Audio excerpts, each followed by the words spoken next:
Alright guys, welcome back. Today we're going to do another issue of Conan Battle of the Black Stone. This is issue number 2 of 4 from Titan Comics.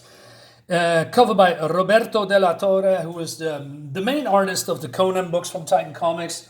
I highly recommend you're going to check him out. It's great, in my humble opinion. But, you can watch my video, and also subscribe to my channel. That would be nice. I have a lot of videos. I'm doing daily stuff, as you might know, or not. And, well, I'm doing daily stuff. So, without further ado, we're going to continue. And, yeah, it seems that our friends, our heroes, are getting a visit from a manifestation through the ages. We have France, Africa, Hyborian Age, and here even in the 1936. And it seems that this is a guy that is, how do you say, has stories of his own. I just looked it up, and I'm coming back to that a little bit later. But I thought he was just a very minor character, but actually he's not, according to Robert E. Howard. Anyway, so this apparition is James Allison, who was, I believe, killed, but now some kind of a messenger. I like this font also, looks good. And he speaks a little bit in riddles. It's by Jim Zub, by the way, was also doing the Conan books, and Jonas Scharf, Jiao, is that how you say it? Canola? I'm not sure, but colors are nice too. And has a little bit same-ish tone. It's very black and green and somewhat brownish and red. I don't mind. It fits the tone. And this list pops really good with the red and the green. Anyway, so he is basically saying that the message that death is coming. So we have here called John. He says, by your hand, or are you just a messenger? He says, I was merely a man, right? But he was killed. And he speaks the same words to Conan, to, what's her name again? Catherine? No? Agnes. I'm not sure. I'm saying Catherine. And Solomon Kane. So yeah, he's all at once at the same time. But then this guy, he says, it's been you the whole time, hasn't it? Looming over me all these years, plaguing my nightmares. You're on your goddamn sigil. It's not a sigil, you fool, it's a word. He said, what is this then? It means you're marked as I was, hunted.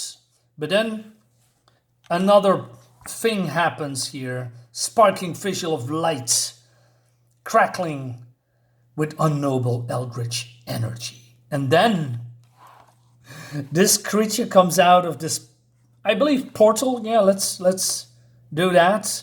And it's a roaring beast. And I think, oh my, what is this? It's a big one. And it's stomping around, killing a lot of people. It says, so this is Conrad, and this is Kieran, John Kieran. And yeah, a lot of people are dying. But then we have El Borak. Now, coming back to El Borak, like I said, is that some... I thought, what is this? But it seems that Robert E. Howard made a lot of books about this guy. El Borak is a Arabic name called the Swift. And he is a person from Texas, from El Paso. He's a gunslinger, and he is, traveling mostly in Afghanistan and has, adventures there. I didn't know that. I just was some kind of guy that's been thrown into the bigs. It seems I'm learning new stuff every day, which I find is cool. But here at, he's not in his younger years, but, he's older here because he's coming from the beginning 1900s. And he's a cool guy, I must say. He's just a typical, straight to the point, no nonsense, masculine guy, I can say, right? So he stabs or slices this creature, but he's getting sliced himself.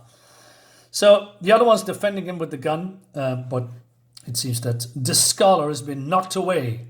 He said, hell of a way to die. But then, out of nowhere, we see a familiar face. If you watch my videos of Conan from Titan Comics, you see, or you maybe in the beginning, because there was also a story with the Black Stone, when this girl, a Pict, a warrior, helped Conan with his mission, right? And she's coming here out of nowhere, protecting these people.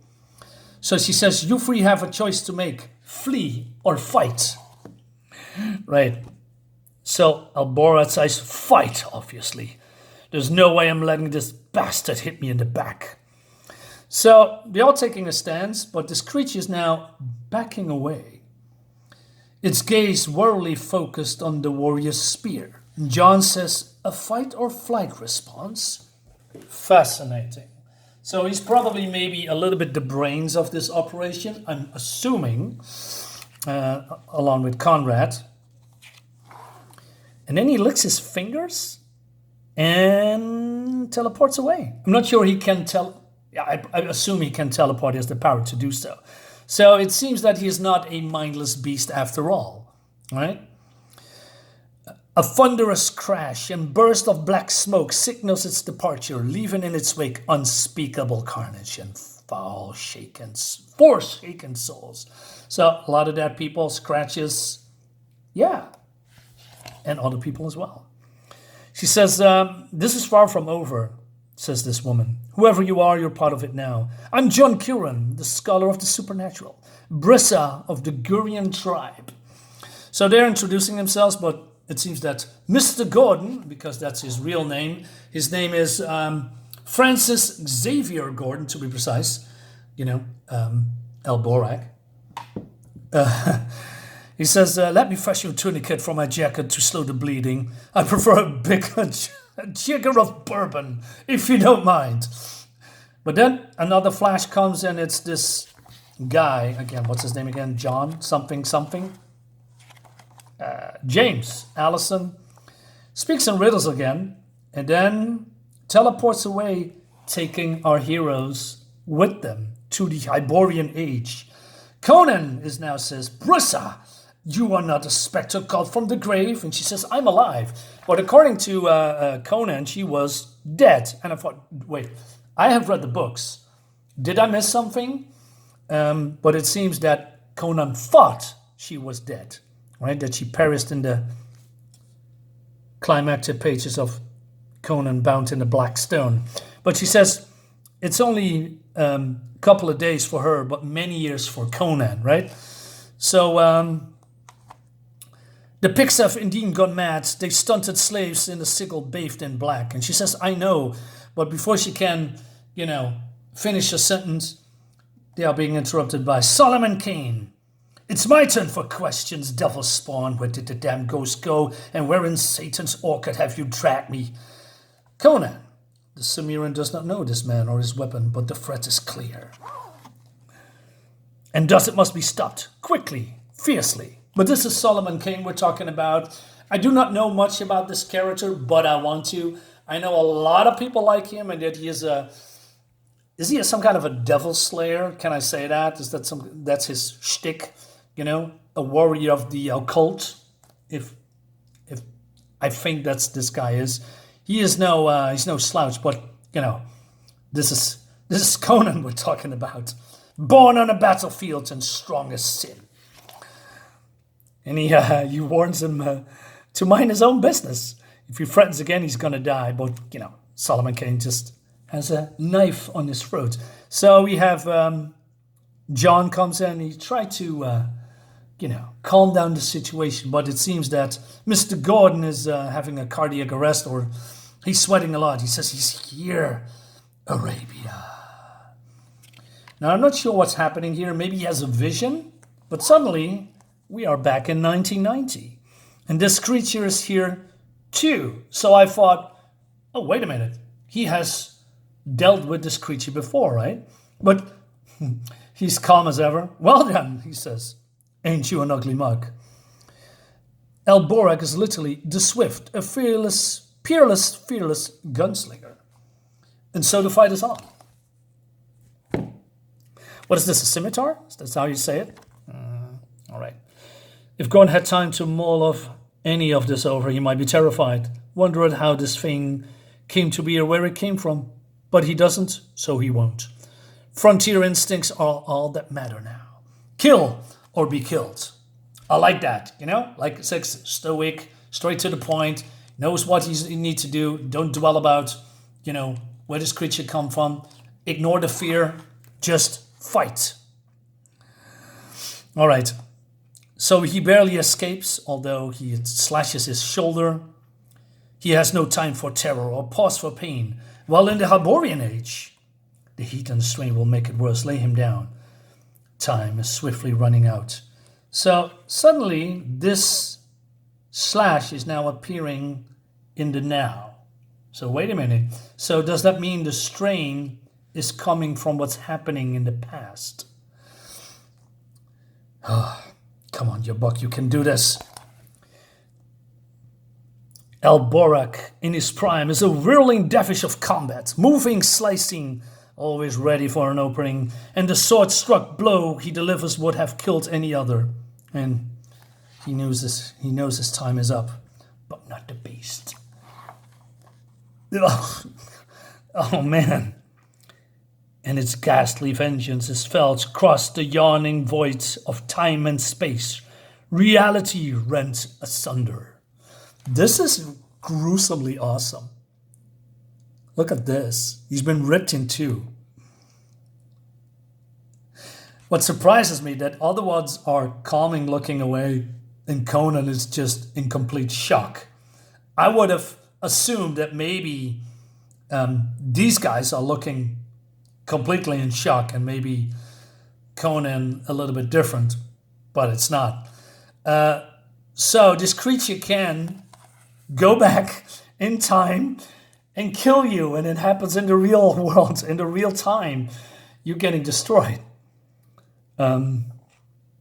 This is the hunt, Ron says. We will be hunters or we will be prey, slayers or to be slain. Brissa, I mean. Whatever it takes, I stand with you, says Conan. I will not lose you again. I've always shared as well, Cimmerian. The rest of you must know this. In the ancient past, the soul of my people was stained by the twisted power of the black stone. Its darkness has haunted countless generations of Picts, driving them to mad devotion and death. Now a beast from the stone has been unleashed. It will not stop until all of us are murdered or driven mad. She says that they're all linked by the symbol and by deep blood, and that they, have to destroy it. And so once again, your choice is painfully simple, she says. Flee or fight. 6 souls stand upon the precipice of a gaping abyss. 6 souls yet to be spent on a terrifying toll sent by stars above and damned in darkness below. This is great! Great. Jim Zub, man. I'm having massively respect for him. You got a lot of criticism by doing the Spider-Man comics, and rightfully so, but he kills it with these Conan books, man. He really does it. His writing is sharp. It grips you. It pulls you in, right? Great art, great colors, great storytelling. I want to know more about these characters, and I learned a lot about, about this Texan guy called Elborak. Unfortunately, he's dead. But I want to know more about Agnes, Solomon Kane, and even these two, right? So what happens in the next issue? Well, we're going to find out in issue number 3, guys. So thank you so much for watching as always. I'll see you definitely on the next one. Bye-bye.